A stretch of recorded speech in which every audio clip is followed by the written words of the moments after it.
CM Dr. Manik Saha on Tuesday sent a clear and uncompromising message to perpetrators of political unrest, declaring that anyone involved in violence, whether before, during or after the elections, will face the full force of the law.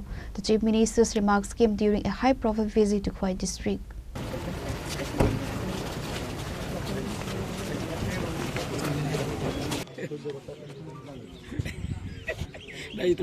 CM Dr. Manik Saha visited the Khoi district BJP office, which has been converted into a temporary shelter for over 300 party workers and supporters. These individuals were forced to flee their homes in the wake of systematic attacks and arson allegedly carried out by supporters of rival political factions. During his visit, the Chief Minister personally met with displaced families, listening to accounts of the trauma they endured. Dr. Saha extended immediate financial assistance to those most severely affected by the vandalism and arson. He assured to provide financial assistance to all the victims under the same relief fund. Speaking to the media after his inspection, Dr. Saha compared political violence to a cancerous disease that has plagued the state for decades.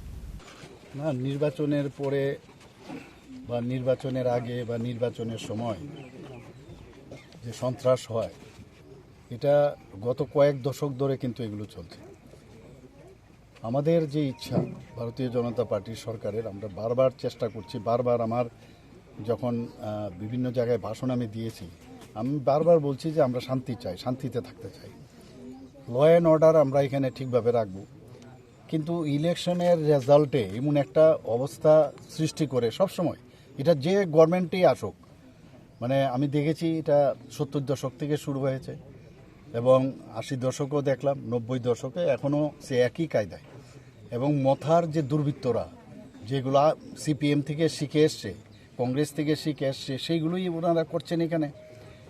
এবং মানে কোন জায়গার মধ্যে গেছে ভাবা যায় না।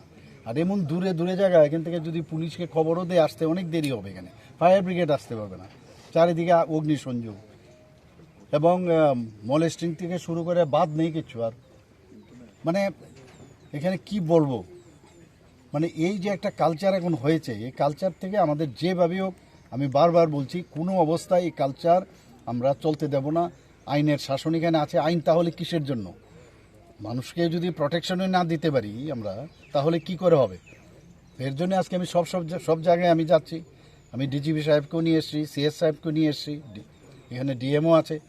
কারণ এমনিতে বাড়িতে অফিস থেকে বসে অনেক কিছু শোনা যায়, কিন্তু চাক্ষুষ দেখলে কিন্তু বিষয়টা কত গম্ভীর।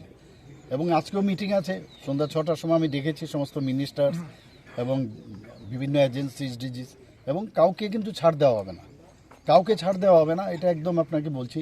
কারণ মানুষ চায় যে শান্তি, এবং শান্তি প্রতিষ্ঠিত করতেই হবে আমাদের। Accompanying the Chief Minister were several top officials and leaders, including Chief Secretary of Tripura J.K. Sinha, DGP Anurag Dhankar, State BJP General Secretary Bipin Dabarma, local MLA Pinaki Das Chaudhary, and others. Reported by Biplov from Khoi, Chini Khora.